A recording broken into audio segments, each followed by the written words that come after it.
I'm called Godfrey Mujuni. I'm looking at this presentation, which to me needs like a whole day, but let's try to see what we can achieve. We are looking at the March, April, May forecast, but I thought it right since morning. We've been hearing at UNMA, but we didn't know what UNMA does, and so on. So I put in the mandate, vision, and mission, so that when you are there, you know where we are coming from. Strategic objectives, media prediction products, of course, then we go to MAM 2023 rainfall outlook. Then we shall also look at climate sensitive sectors, advisories on agriculture, that is for today, and then what farmers really need. And from there, we then have a conclusion. I hope since you are teachers, we shall be following. Omoni did it because he wanted you to follow his presentation. I believe we shall also do that. UNMA is the same autonomous government institution created by the Act of Parliament. We normally refer to UNMA Act 2012. And of course, in terms of international mandate, UNMA is the national focal institution to Intergovernmental Panel on Climate Change. This is the institution that does the science. So our role is to do the science, the way Moni was saying, and then we pass it over to decision makers to make decisions, of course, based on that science. This is the mandate. We are required to monitor, predict, promote, and provide advisory services to government and other stakeholders on issues of weather, climate, and atmospheric pollutants for sustainable development of where? Of Uganda. And the vision is to be a center of excellence in provision of meteorological services. And if we can achieve this mission and provide tailored quality meteorological services on weather, climate, and atmospheric pollution for socio-economic development of Uganda, we shall be doing much better. Nowadays, we normally hear the word sustainable development. Sustainable development goals. A goal on education. The goal on education is what? Number what? Yes, sir? Number 4. That one on weather, climate change. Number 13. What about number 1? You know number 5 and 13. No poverty. And poverty. Number 2? Hunger. Number 3? I beg your pardon? Okay. So we picked the relevant ones, but they are all intertwined, by the way. If you look at all of them, they all use weather and climate information. It is a cross-cutting issue. And so what is sustainable development for that matter?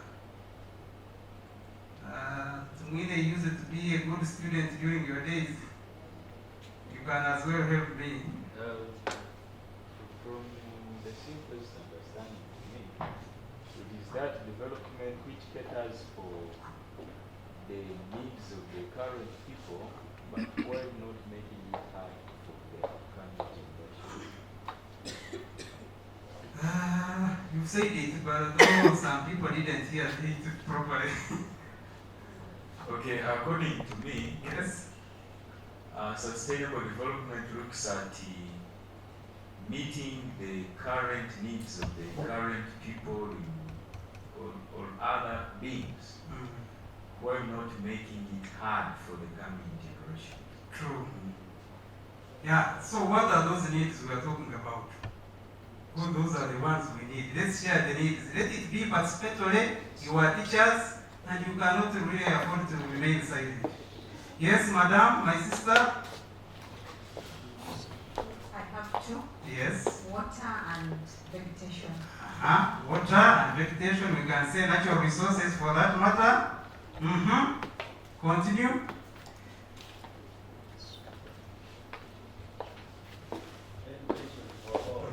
Education for all. I can see the social aspect now is coming in. Food. The search for food is also bringing issues. Okay. In other words, we are looking at the present. Of course, when we look at the present, we are looking at three scenarios. The first one is about economic. Everybody we are here to survive. And if you don't have something here in your pocket, it becomes very difficult. And how do we survive? Most of the people, they survive basing on the resources around them. In other words, they end up attacking what? Degrading wetlands, cutting forests. The search for food can make them really encroach on those fragile ecosystems.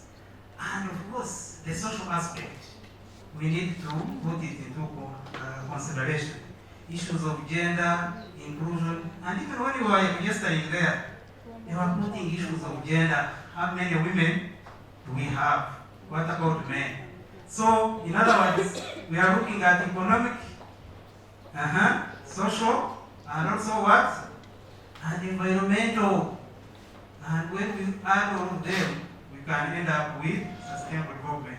So what I'm trying to put forward is that weather and climate are issues that deal with sustainable development. We've been with weather historically. Our first station was in Uganda in 1896. So we've been with weather. Currently we are having what? And even where we are heading, we shall also be having what? But the issue is, what sort of weather are we going to have in the future? Omoni was talking about climate projections. All the projections are painting a very bad picture. Temperatures are likely to do what? Increase. And of course, when they increase, the implications are very... So these are strategic objectives. One is to improve the quantity and quality of meteorological services. The second one is to promote the use of meteorological services. And the third one is to strengthen the institutional capacity to provide quality and timely meteorological products. Of course, through training, like what we are doing. So, this is the core mandate, even if I don't go into this, but we are trying to dissect those objectives. So, they will design, install, and maintain weather observing stations. I think you saw people here doing it today. Monitor the weather and climate. Exchange meteorological data. Why do we exchange meteorological data? I beg your pardon? Internationally, we exchange meteorological data. Why do we do that? Pros?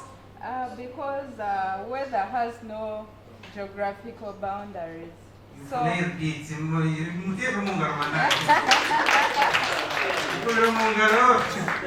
has no what? Geographical Weather has no boundaries. The weather of Kenya, we are worried of weather of Kenya, and the Kenyans are equally worried of weather of what? Uganda. Uganda, so that's why we normally exchange. Monitoring, detection, and prediction of climate change, we do that. And also recently they added this one, monitoring environmental pollution and greenhouse what? Gases. These are major prediction products, and I didn't want to go far, but Omoni has already talked about this. We've got short range forecast. This is aviation industry, and they talked about all this. Terminal aerodrome forecast, flight forecast, 30-minute weather data, SIGMET, all those. Mr. Moy is the one in charge of all this, and therefore we call them short-range forecasts. Public weather, Kenya is here. We've got 6-hour forecast, daily forecast, 5-day marine, and so on. You saw buoys on lakes. Of course, they are very important in terms of marine forecast. So this is short range, and for long range forecast, we are normally looking at 10-day forecast. We normally call it decadal. We are looking at monthly climate updates. We are looking at seasonal climate outlooks, climate change trends and projections. All these climate change projections. So These are, we normally call them long range forecasts or predictions, or projections. So, I intentionally colored these seasonal climate outlooks.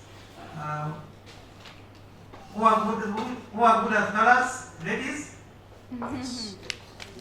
Which color is this? People power.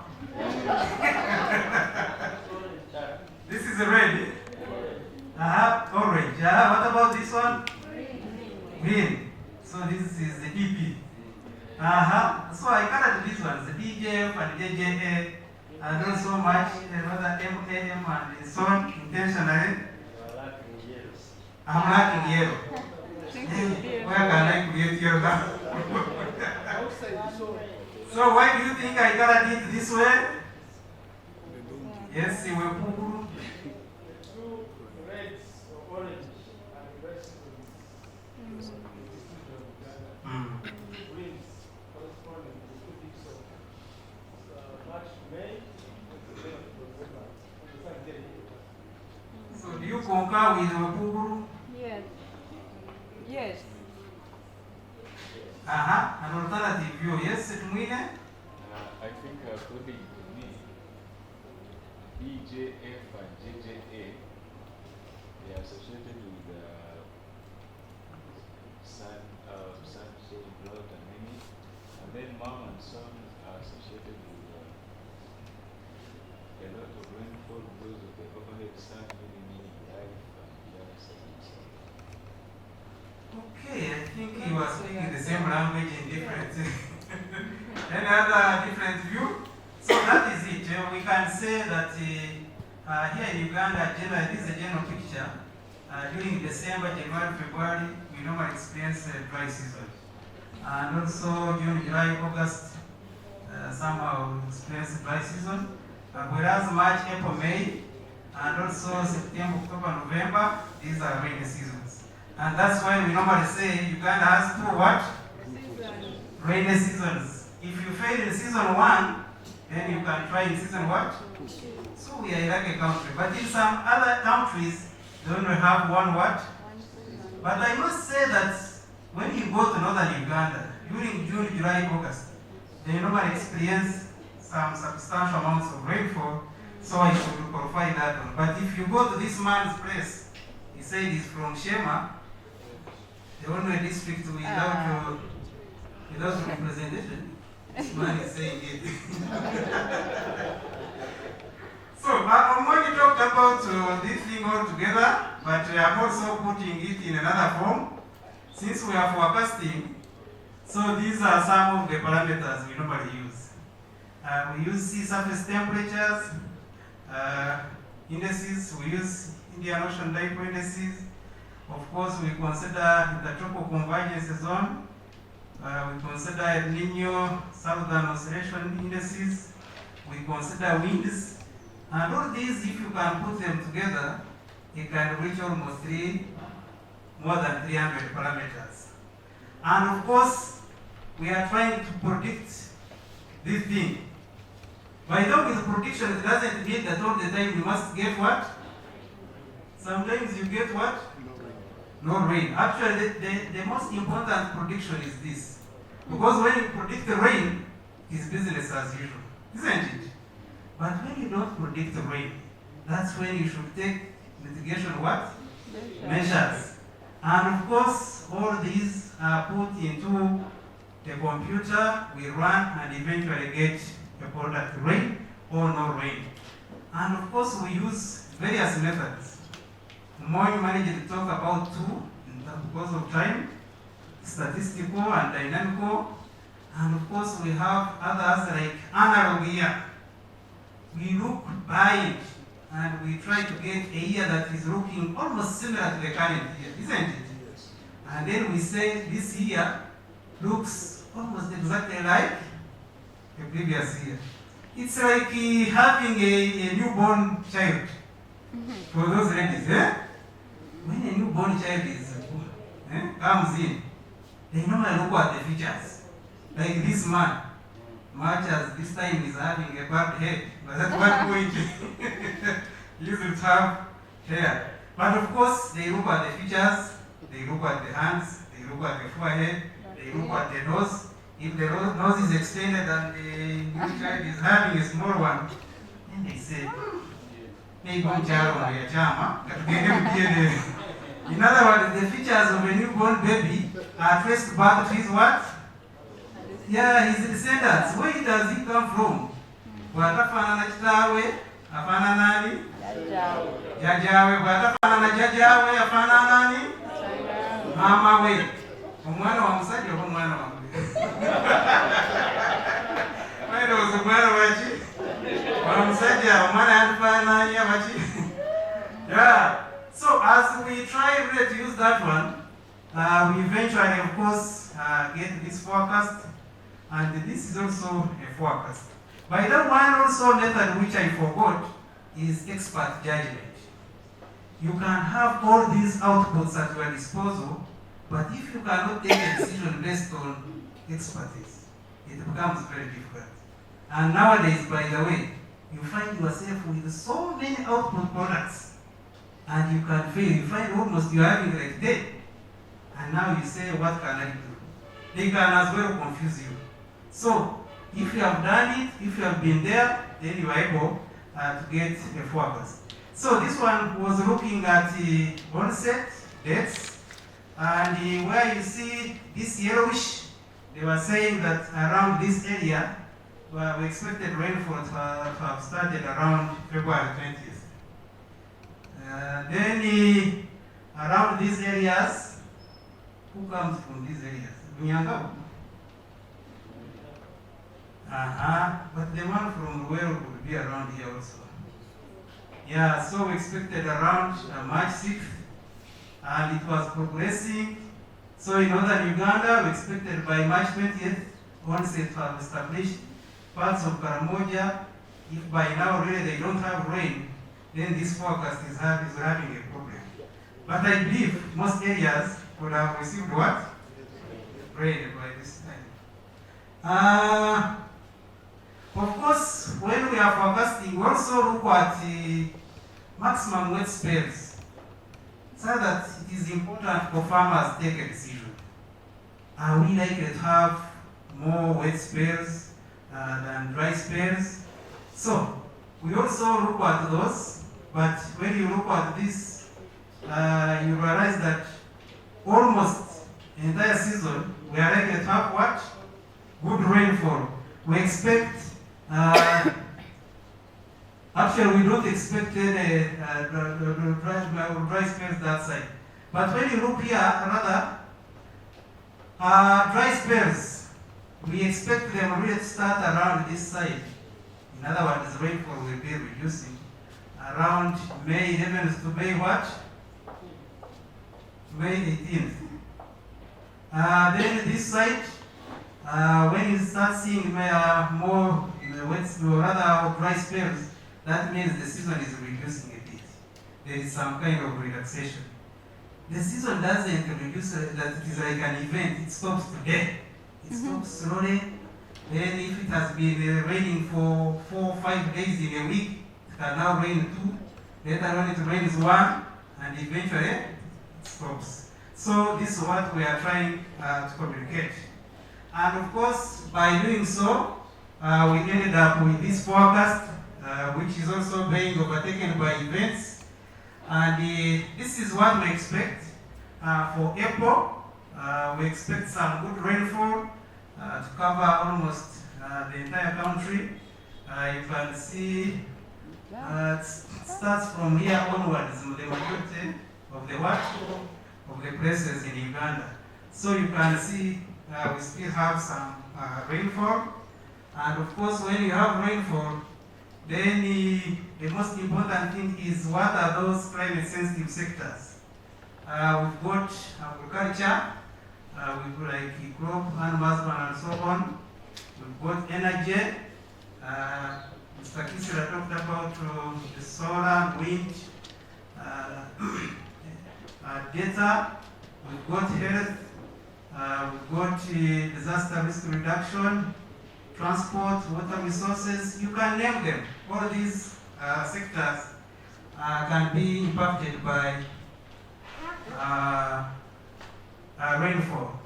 Of course, when you look at this, this is a man with his wife. And of course, when you examine this picture, what comes into your mind? Where do you see happiness, human? Yes? I beg your pardon? Yeah, she's smiling. So in other words, the gestures, where is that happiness coming from? The crops. This man is a geographer. So they call it what? Photograph interpretation. Yes. When you see your crops flourishing like this, what do you expect? Really, the lady was very much excited. But you know, these men are also mean. Even when the wife laughs for them, they remain what? So you men, you should also change. When the wife laughs, you try also to put there some gestures. These are rangelands like Karamoja, Kehula. Of course, when you have something like that, then you are always very happy. What do farmers need? Farmers really want to downscale the seasonal forecast. They want to know the onset of the season.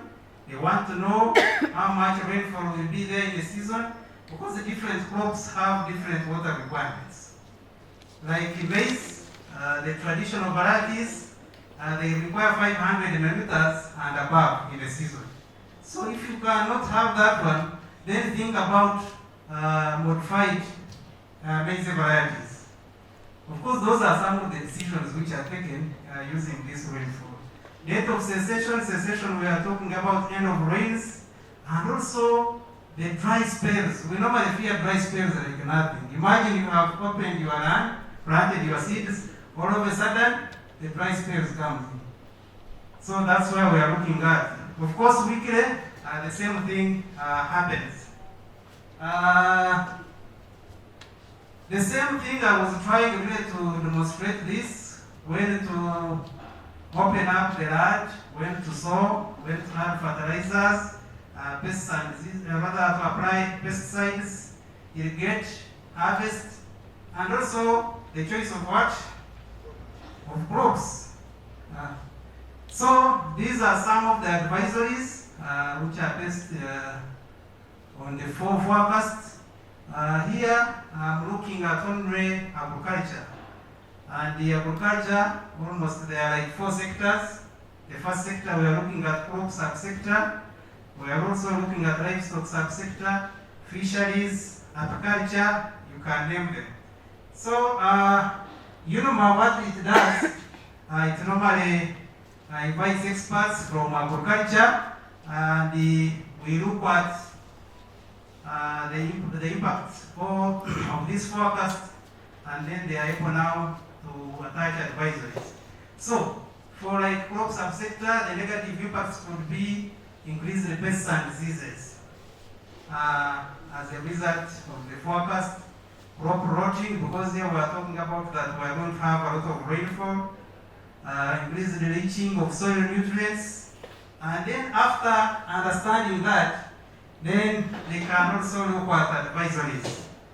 And what could be the advisories? Soil and water conservation practices, stocking of the agro inputs, water harvesting structures for irrigation in terms of hard times like dry spells, and so on. Of course, continuous disease monitoring. When we go to livestock subsector, we are looking at land-borne diseases due to coldness. Of recent, Kampala has been cold. Not only Kampala, by the way. When Karamoja, it was very cold. For the first time in Karamoja, I had to do what? Then when I reached Atomoni's place, I've never seen a group becoming cold like that. It was very cold, but of course, that coldness comes up with so many diseases, increased vector rates, and so on. And what could be the advisories? The advisories were looking at farmers adopting land use planning, such as paddocking, pasture improvement, to reduce disease, They are encouraged to carry out animal vaccination and worming, improve animal housings, and also practice regular milkings. Is that a problem? For sure. But sometimes people don't do that. Fisheries. These are different experts, by the way, looking at this. Because when we go to the Ministry of Agriculture, they are fisheries experts, they are crop scientists, they are livestock animal husbandry scientists, all of them, they are looking at that. So, we've got positive impacts and the negative impacts. By that, it is important to know that weather can impact positively and what? And negatively. If it impacts positively, how do you harness the opportunities that normally come with what? With that weather. Are you getting me? If it is a rainy season like this, how do you take advantage? If it impacts negatively, how do you guard against the risks associated with the negative impacts? And therefore, that's why we normally look at some of the advisories, like investment in fish hatcheries, reduction in the use of chemicals around fish production areas, create barriers for fish predators, desilting. They look to be, common practices, but sometimes people don't do them. And yet, they are the ones which make it important. Apiculture, we are looking at what? Beekeeping. Of recent, everybody wants to be associated with what? With the bees. And of course, if bees are not to be there, that means also in terms of production, it will be very difficult for crop production. So we are looking at potential negative impacts like destruction of ground hives by floods. That one is very much possible. Strong winds can break trees where beehives are hanged. High moisture content entry into the beehives can also reduce the quality of honey. I was wondering one time they were comparing two honeys from Mujuni and also Arua. You must have carried out to that study. So they were saying that the one from Mujuni, okay, you can say this is the best. But because of too much moisture, they were saying it wasn't all that very good. They were saying the one for Arua was the what? Best.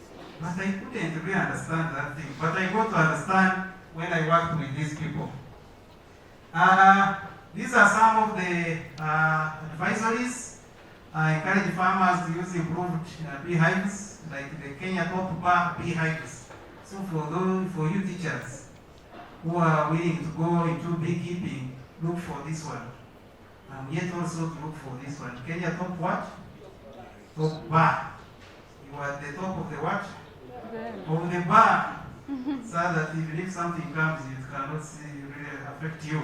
Planting of fresh plants like coriander, sunflower. Of course, these bees, they need flowers. And if you don't have flowers, then it will be very difficult. You cannot keep bees, by the way, if you don't have flowers. It becomes quite difficult. Of course, as I finish, this is the importance of tailored weather information. We are saying we need to manage climate-related risk in farming communities, and the forecast should be presented, is always presented in the language of probabilities. Omoj has said it, isn't it? Yes. And the reason is very simple. I normally liken forecasting to praying ducks. You pray ducks? There is this, the iceberg, the bull's eye. Is it ice bull or bull's eye? Both. I like your food. Yeah. So the bull's eye. When you are closer to the bull's eye, the probability of hitting it becomes almost deterministic. Are you getting me? Because you are 100% sure that you are going to hit the bull's eye. But as you reach where that gentleman is, then you start seeing mirages. Now you say, the probability of hitting the bull's eye will be around 80%. As you extend now towards the wall, now the probability also reduces.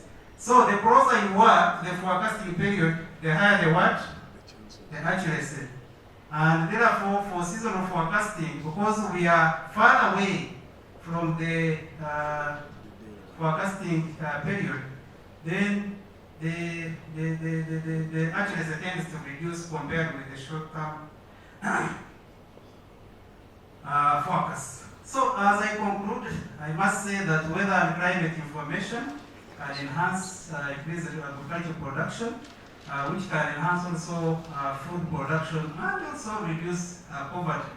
What is critical here is that timely and reliable forecasts can really enhance early warning and enable communities to take decisions based on this forecast. With that, I think that's what I have. Thank you very much.